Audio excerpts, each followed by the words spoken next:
A decision taken by Lenin in 1918 inflicted an even worse disaster on millions of peasants who were already living in poverty. Private property was forbidden, and the peasants' goods were to be confiscated by the state.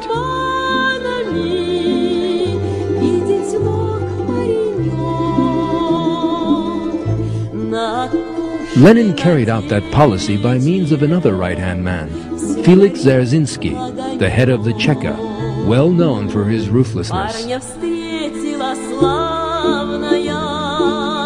Cheka officers descended on villages all over Russia and began rounding up peasants' crops and livestock at gunpoint.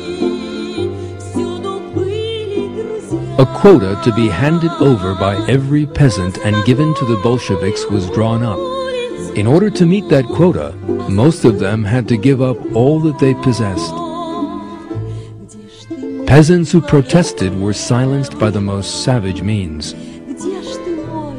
On 14 February 1922, one inspector who visited the Omsk region wrote, "Abuses of position by the requisitioning detachments, frankly speaking, have now reached unbelievable levels. Systematically, the peasants who are arrested are all locked up in big, unheated barns. They are then whipped and threatened with execution. Those who have not filled the whole of their quota are bound and forced to run naked all along the main street of the village and then locked up in another unheated hangar." Lenin was enraged when he realized that the quota set for the villages would not be met. In 1920, he inflicted a fearful punishment on some regions that had resisted the requisitions. Not only would these peasants' crops be seized, but also all the seeds they possessed.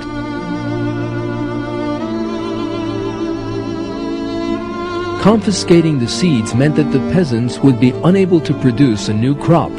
In other words, they would have nothing to eat. In his view, the famine was most useful. He calculated that it would help to destroy people's belief in God and religion and make them bow their heads to communism.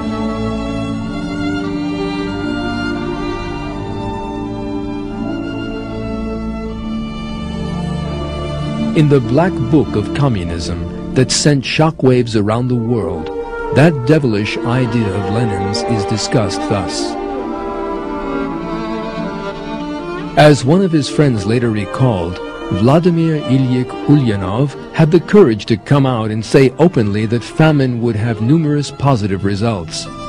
Famine, he explained, would bring about the next stage more rapidly and usher in socialism, the stage that necessarily followed capitalism. Famine would also destroy faith not only in the Tsar, but in God too.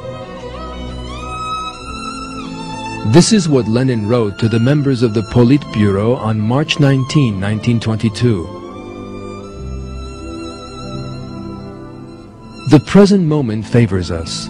With the help of all those starving people who are starting to eat each other, who are dying by the millions, and whose bodies litter the roadside all over the country, it is now and only now that we can and therefore must confiscate all church property with all the ruthless energy we can muster. Our only hope is the despair engendered in the masses by the famine, which will cause them to look at us in a favorable light, or, at the very least, with indifference.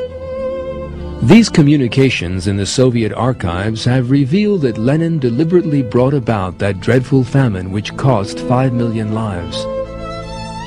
That is the same conclusion arrived at by the historian Richard Pipes, who spent years researching the archives in his book, The Unknown Lenin. In his view, for humankind at large, Lenin had nothing but scorn.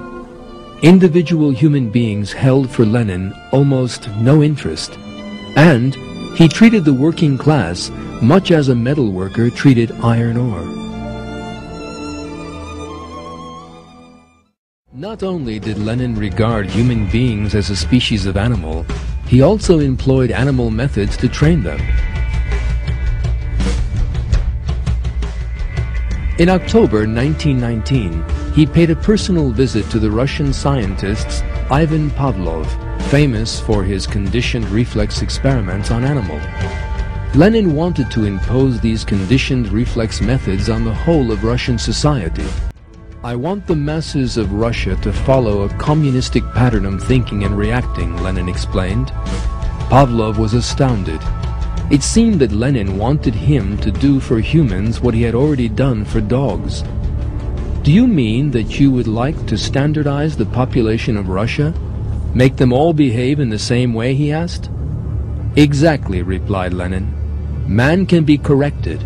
Man can be made what we want him to be."